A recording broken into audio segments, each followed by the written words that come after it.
Hello అండి. అందరూ బాగున్నారా? Welcome back to Dolly multi arts. ఈరోజు మరి ఒక మంచి వీడియోతో మీ ముందుకు వచ్చామండి. ముందుగా ఓం నమ శివాయ అని కామెంట్ పెట్టండి. మా వీడియోని ఎక్కడా కూడా స్కిప్ చేయకుండా చూడండి, మీకు మంచి సమాచారం అందుతుంది. ఈ వీడియోలో మీకు చాలా మంచి విషయాలు తెలుస్తాయండి. డిసెంబర్ 1వ తేదీన కార్తీక అమావాస్య ఏర్పడింది. అంటే ఈరోజే అండి. ఈ అమావాస్యను అగన అమావాస్య అని కూడా అంటారు. ఈ కార్తీక అమావాస్యతో కార్తీక మాసం పూర్తవుతుంది. కార్తీక మాసంలో వచ్చే ఈ అమావాస్య అతిపెద్ద అమావాస్యగా పరిగణించబడుతుంది. కాబట్టి ఈ అమావాస్య నాడు చేసే కొన్ని పనుల్లో తప్పకుండా కొన్ని జాగ్రత్తలు తీసుకోవాలి. ఎందుకంటే అమావాస్య నాడు చేసే కొన్ని తప్పుల వల్ల మీ జాతకంలో దోషాలు ఏర్పడి మీ జీవితంలో ఎన్నో సమస్యలు ఏర్పడతాయి.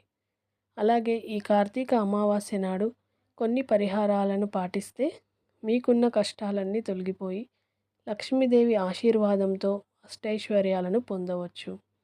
కాబట్టి ఈ డిసెంబర్ 1వ తేదీన ఎలాంటి పనులు చేస్తే అదృష్టం పడుతుంది, అలాగే ఎలాంటి తప్పులు చేస్తే దురదృష్టం పడుతుందో ఈ వీడియోలో తెలుసుకుందాం.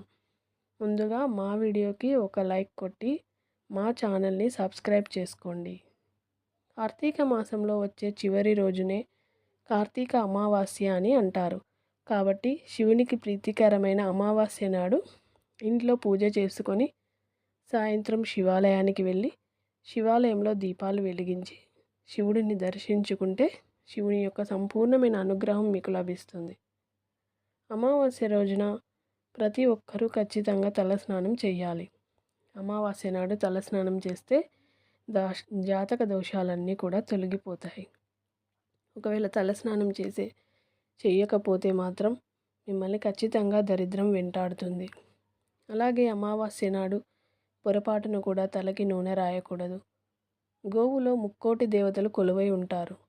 కాబట్టి అమావాస్య రోజున ఆవుకు అరటి పండ్లు తినిపిస్తే కోటి జన్మల పుణ్య ఫలితం లభిస్తుంది.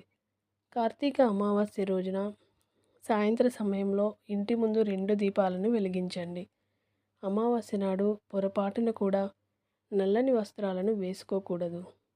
ఈ రోజున స్త్రీలు పొరపాటున కూడా జుట్టు విరబోసుకొని బయటకు అలా తిరగకూడదు. దానివలన దుష్టశక్తులు వెంటాడుతాయి.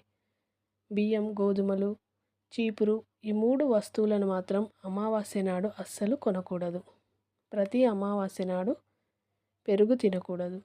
అలాగే అమావాస్య నాడు రాత్రి సమయంలో పొరపాటున కూడా ఉప్పు తినకూడదు. మన హిందూ ధర్మంలో గుమ్మడికాయను లక్ష్మీదేవి స్వరూపంగా భావిస్తారు. కాబట్టి ఈ కార్తీక అమావాస్య రోజున ఒక గుమ్మడికాయని మీ ఇంటికి తెచ్చుకొని దానికి పసుపు రాసి కుంకుమ బొట్లు పెట్టి మీ ఇంటి గుమ్మం ముందు కట్టుకోండి. అమావాస్య రోజున ఇంటి ముందు గుమ్మడికాయ కట్టుకుంటే మీ ఇంటికి ఉన్న దరిద్రం మొత్తం తొలగిపోయి మీ ఇంట్లో లక్ష్మీదేవి తాండవిస్తుంది. అలాగే మన హిందూ ధర్మంలో కలబంద మొక్కకు కూడా చాలా ప్రాముఖ్యత ఉంది.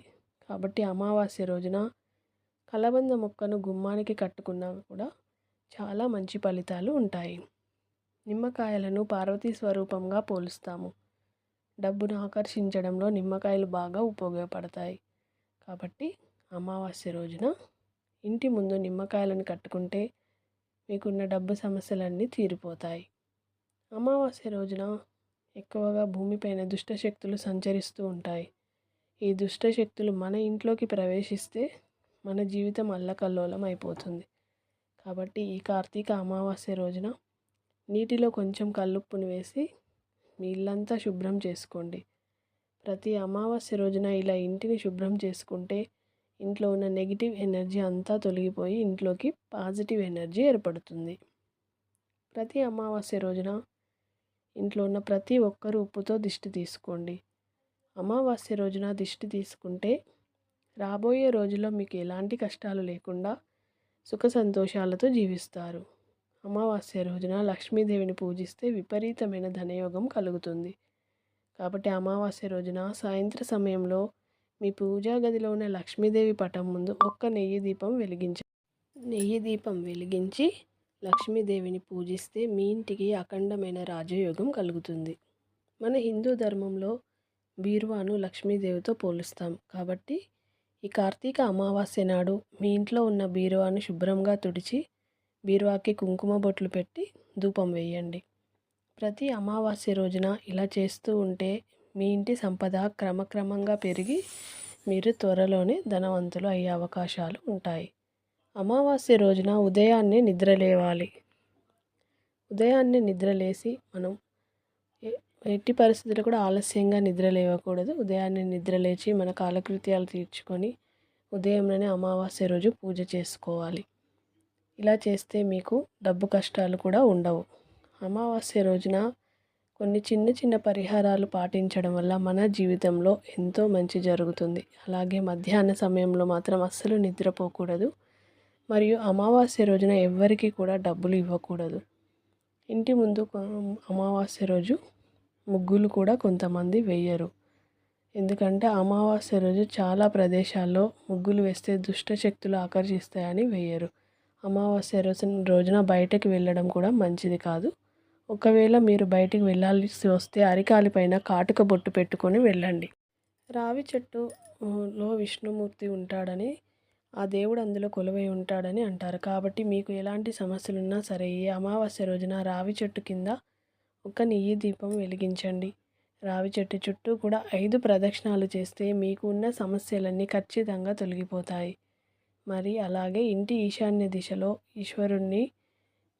ఈశ్వరుడు కొలువై ఉంటాడని చెబుతారు. కాబట్టి ఈశాన్య దిశ ఈశ్వరుడిదిగా భావిస్తారు. కాబట్టి అమావాస్య రోజున ఇంటి ఈశాన్యంలో కొంచెం రాళ్ళ ఉప్పును పెట్టండి. మీ ఇంటికి ఉన్న వాస్తు దోషాలన్నీ తొలగిపోయి మీ ఇంటికి సిరి సంపదలు కలుగుతాయి. ఒక ఎరుపు రంగు వస్త్రంలో 11 రూపాయి బిళ్ళలను వేసి ఆ వస్త్రాన్ని మూట కట్టి మీ బీరువాలో దాచుకోండి. ఇలా అమావాస్య రోజు చేస్తే మీకున్న డబ్బు సమస్యలు తొలగిపోతాయి.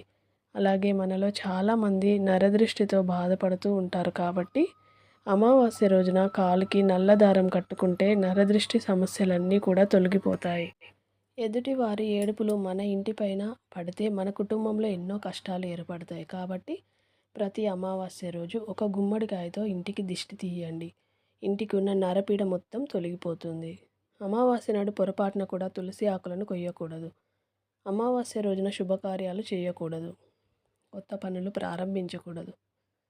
అమావాస్య రోజు గోళ్ళు కత్తిరించడం, జుట్టు కత్తిరించడం, షేవింగ్ చేయడం వంటి పనులు కూడా చేయకూడదు.